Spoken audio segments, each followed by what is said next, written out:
Film की शुरुआत होती है जापान से, जहाँ पर की शिप के द्वारा कुछ अनजान कंटेनर जो है वो जापान आ जाते हैं और उन कंटेनर में लाल चंदन की लकड़ियाँ भरी हुई थी और साथ ही पुष्पा भाव भी इन्हीं लाल चंदन की लकड़ियों के साथ मौजूद थे। जब जापानियों ने देखा तो उन्होंने पुष्पा भाव को उल्टा टांग दिया था, लेकिन जैसे तैसे पुष्पा भाव ने अपने हाथ छुड़ाए और इन जापानियों से फाइट करने लगे। मालूम चलता है कि दरअसल में इन लोगों ने लाल चंदन की लकड़ियां तो अपने पास रखी, लेकिन कई दिनों से पेमेंट नहीं कर रहे थे, जिस वजह से पुष्पा भाव को ही यहाँ पर आना पड़ा। तो यहाँ पर पुष्पा भाव इन लोगों से एक बहुत ही तगड़ी फाइट करता है, लेकिन आखिर में पुष्पा भाव को गोली लग जाती है और वो समुद्र में गिर जाता है। लेकिन तभी मालूम चलता है कि ये महज एक सपना था। तो अब मालूम चलता है कि पुष्पा भाव सिंडिकेट का लीडर बन चुका है और लाल चंदन की लकड़ियों को कहाँ पर भेजा जाना चाहिए ये सब कुछ पुष्पा डिसाइड करता है। पुष्पा तो पूरी तरह से राज ही कर रहा था, लेकिन उसके बहुत सारे दुश्मन भी हैं। उनमें से पहले नंबर का दुश्मन है भंवर सिंह शेखावत, जो कि आईपीएस है। फिल्म के पहले भाग में पुष्पा ने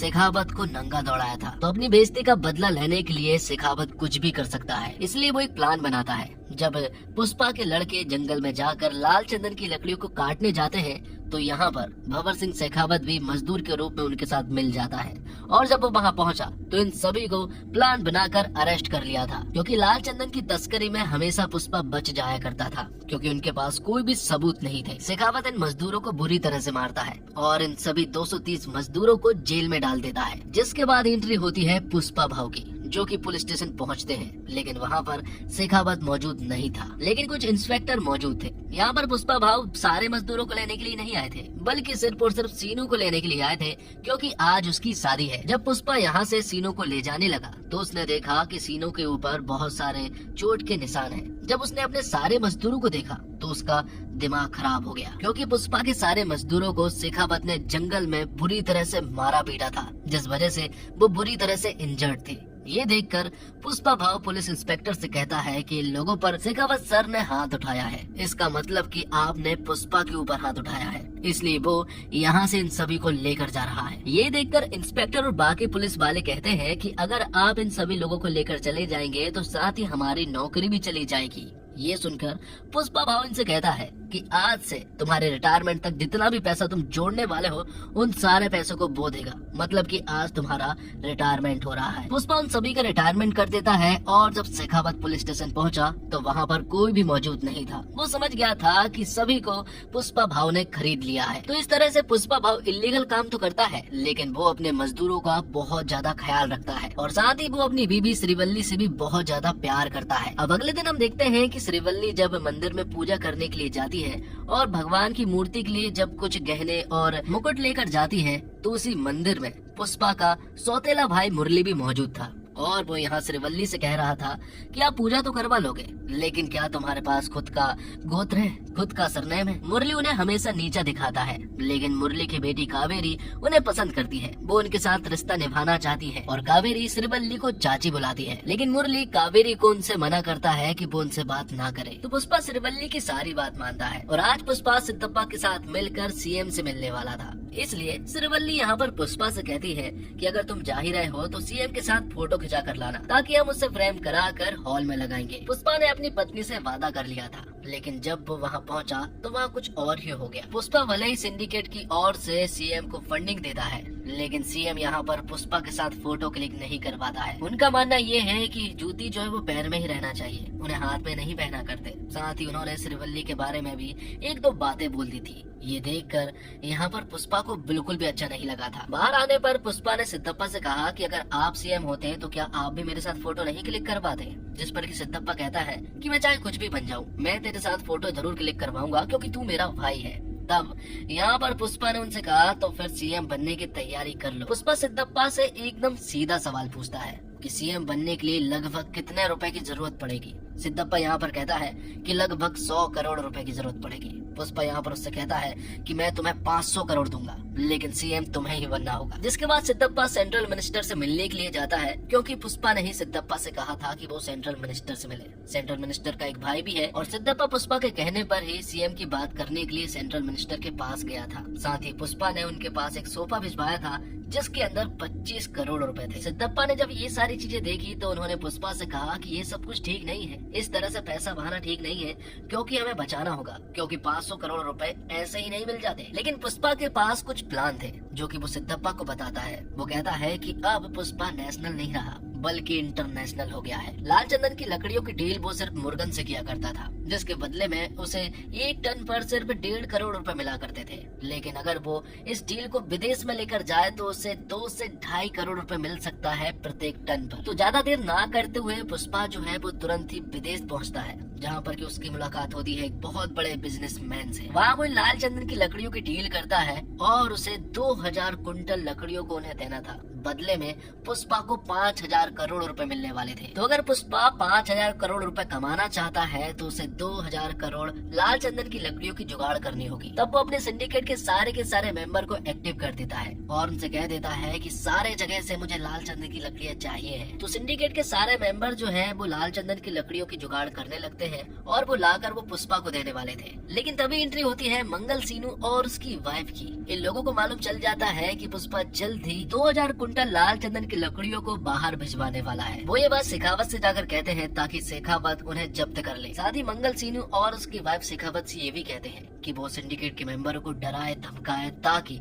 सारे सिंडिकेट के मेंबर डर जाए और वो ये काम ना करे। बात कुछ ऐसी है कि मंगल सीनू खुद ही इस सिंडिकेट का प्रेसिडेंट बनना चाहता है। तो भंवर सिंह को जब ये बात मालूम चली तो उसने सारे चेक पोस्ट पर नाकाबंदी करवा दी। तभी चेक पोस्ट पर एक लाल चंदन से भरा ट्रक पहुंचा। शेखावत वहां पहुंचा और इस बार उसने बिल्कुल भी रहम नहीं की और उस सारे के सारे ट्रक को उसने जला दिया था। साथ ही सिंडिकेट का मेंबर जब यहाँ पर पहुंचा तो यहाँ पर भंवर सिंह ने उसे मौत के घाट उतार दिया था, जबकि मंगल सीनू चाह रहा था कि बस वो उसे डराए धमकाए। लेकिन भंवर सिंह कहता है कि उसका डराने का अंदाज थोड़ा अलग है। अगर मैंने इसे मार दिया है तो सिंडिकेट के बाकी मेंबर भी स्मगलिंग करने से डर जाएंगे। तो जो सिंडिकेट का मेंबर मारा गया है उसकी श्रद्धांजलि पर सभी लोग पहुंचे, सिर्फ और सिर्फ पुष्पा को छोड़कर। लेकिन तभी मंगल सीनू और यहीं के कुछ लोग जो है वो सिद्धप्पा से कहने लगते हैं कि अगर पुष्पा और भंवर सिंह के बीच में दोस्ती नहीं हुई तो वो ऐसे ही लोगों को मारता रहेगा और अगर ऐसा ही चलता रहेगा तो फिर पुष्पा को प्रेसिडेंट से हटा देना चाहिए। लेकिन सिद्धप्पा ये होने नहीं दे सकता,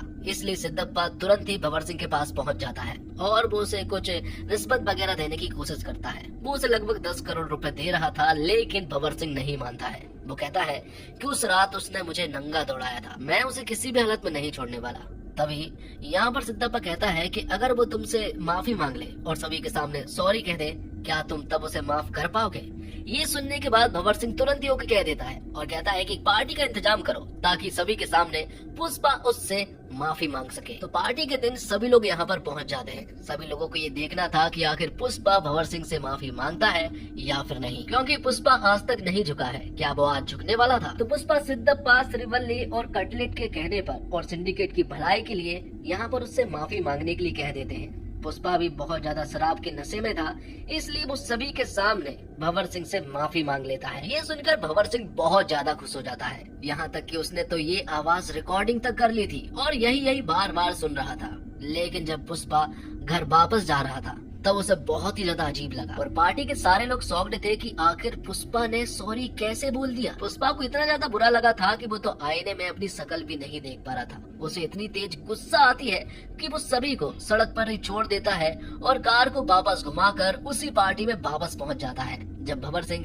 यहाँ से जाने वाला था तब पुष्पा यहाँ पर भंवर सिंह की कार को एक सॉलिड टक्कर मारता है। तो भंवर सिंह स्विमिंग पूल में जाकर गिरता है और फिर पुष्पा उसी स्विमिंग पूल में पेशाब भी करता है। भंवर सिंह को कुछ समझ नहीं आ रहा था कि आखिर ये सब कुछ हो क्या रहा है। पुष्पा यहाँ पर भंवर सिंह से कहता है कि पुष्पा एक ब्रांड है और वो किसी के सामने भी नहीं झुकता है। वो उससे कहता है कि मैं तुझे चैलेंज करता हूँ, 2000 कुंटल लाल चंदन की लकड़ियों को वो देश से बाहर भेज कर रहेगा। अगर वो ये नहीं कर पाया और अगर तेरे हाथ एक लकड़ी भी हाथ लग गई तो मैं जिंदगी भर मजदूरी करूंगा। ये सुनने के बाद भंवर सिंह को भी गुस्सा आ जाता है। वो उसके चैलेंज को एक्सेप्ट करता है और सारे के सारे चेक पोस्ट पर जहाँ से भी गाड़ियाँ गुजरती हैं उन सारे चेक पोस्ट को भंवर सिंह पूरी तरह से बंद कर देता है। लेकिन तभी भंवर सिंह ने देखा कि जो ब्रिज है उसके नीचे जो नदी है वो पूरी तरह से सूखी है, क्योंकि गर्मियों का दिन था। वो समझ गया था कि पुष्पा जरूर इन्हीं नदियों के द्वारा अपने ट्रक को निकालने वाला था। उसका शक एकदम सही निकला था, क्योंकि पुष्पा के सारे लाल चंदन के ट्रक जो है वो नदियों के द्वारा ही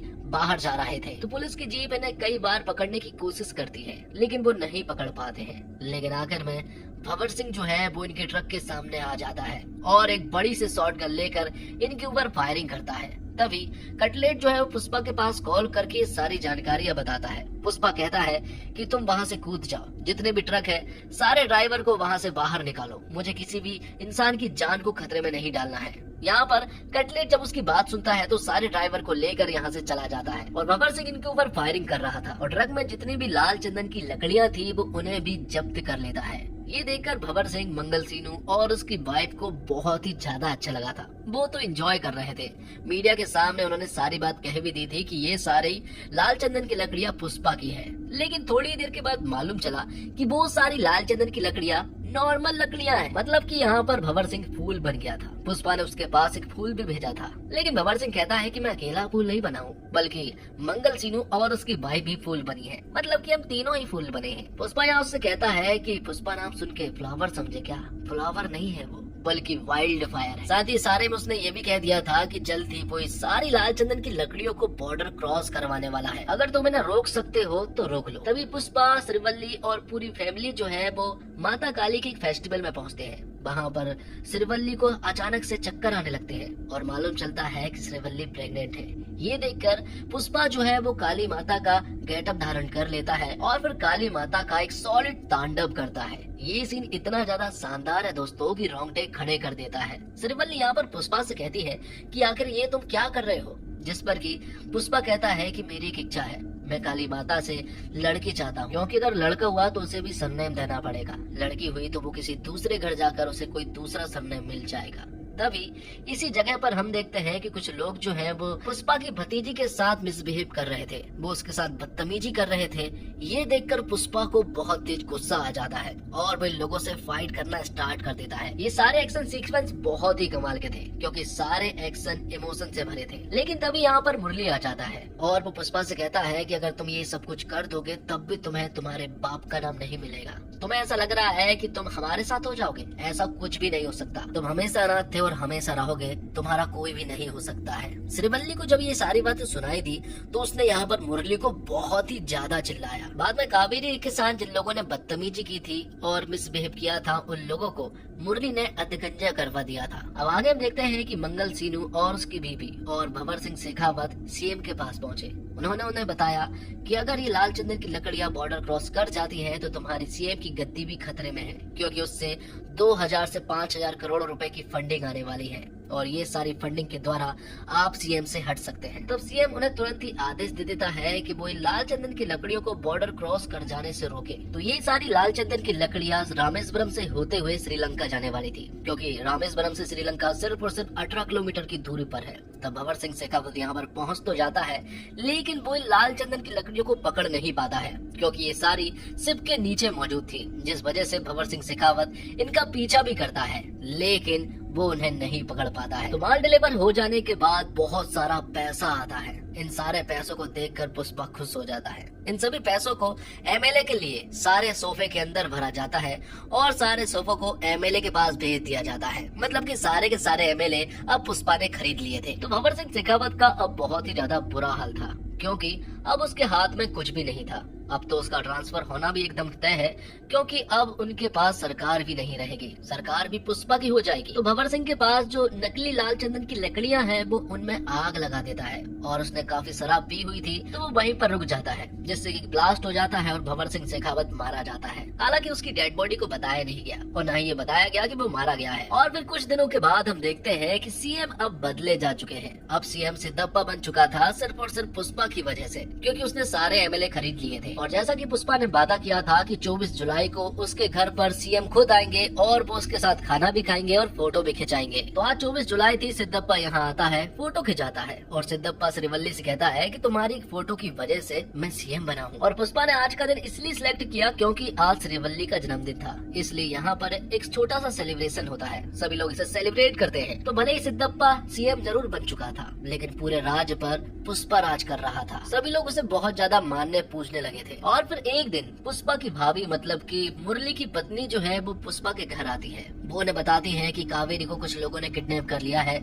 और वो बदले में 2 करोड़ रुपए मांग रहे हैं और अगर उन्हें नहीं दिए तो वो कावेरी को मार डालेंगे। ये बात जब पुष्पा को मालूम चली तो वो पहले तो न्यूज चैनल वालों के पास गया। वहाँ लाइव आकर उसने उन लोगों से कहा कि अगर मेरी भतीजी कावेरी को कुछ भी हुआ तो वो उन्हें रप्पा रप्पा करके जान से मार डालेगा। उनके पास सिर्फ और सिर्फ 1 घंटा है। 1 घंटे के अंदर अगर वो उसे सौंप देते हैं तो वो उन्हें रहम की भीख दे देगा। ये बातें सिद्धप्पा और सेंट्रल मिनिस्टर को भी मालूम थी। लेकिन यहाँ पर एक बात मालूम चलती है, जिन लोगों ने उसे किडनैप किया है वो कोई और नहीं बल्कि सेंट्रल मिनिस्टर का भाई का बेटा होता है, मतलब कि सेंट्रल मिनिस्टर का भतीजा। इसलिए यहाँ सेंट्रल मिनिस्टर सिद्धप्पा से पुष्पा के पास कॉल करवाता है। वो लोग पुष्पा से कहते हैं कि वो सेंट्रल मिनिस्टर का भतीजा है, इसलिए वो उसके साथ कुछ भी ना करे। हम उससे जल्द से जल्द कांटेक्ट कर लेंगे और वो कावेरी को छोड़ देगा। अगर वो उसके साथ कुछ कर भी दे तब भी तुम्हें कुछ नहीं करना है। लेकिन पुष्पा कहता है कि मुझे कोई भी फर्क नहीं पड़ता है, सेंट्रल मिनिस्टर भाड़ में जाए और सिद्धप्पा सीएम भी भाड़ में जाए, मुझे किसी से भी कोई भी लेना देना नहीं है। तो सेंट्रल मिनिस्टर का भतीजा 10 करोड़ रुपए पुष्पा से मांग रहा था और अकेले ही पुष्पा को उसके अड्डे पर बुला रहा था। पुष्पा मान जाता है और हेलीकॉप्टर से वो वहाँ पहुँच भी जाता है। यहाँ पर पहुँचकर सबसे पहले तो वो शॉर्ट गन से फायर करता है, लेकिन बाद में मिनिस्टर का भतीजा पुष्पा से कहता है कि तेरी भतीजे के ऊपर भी गन पॉइंट है, इसलिए तुझे थोड़ा ठंडा रहना पड़ेगा।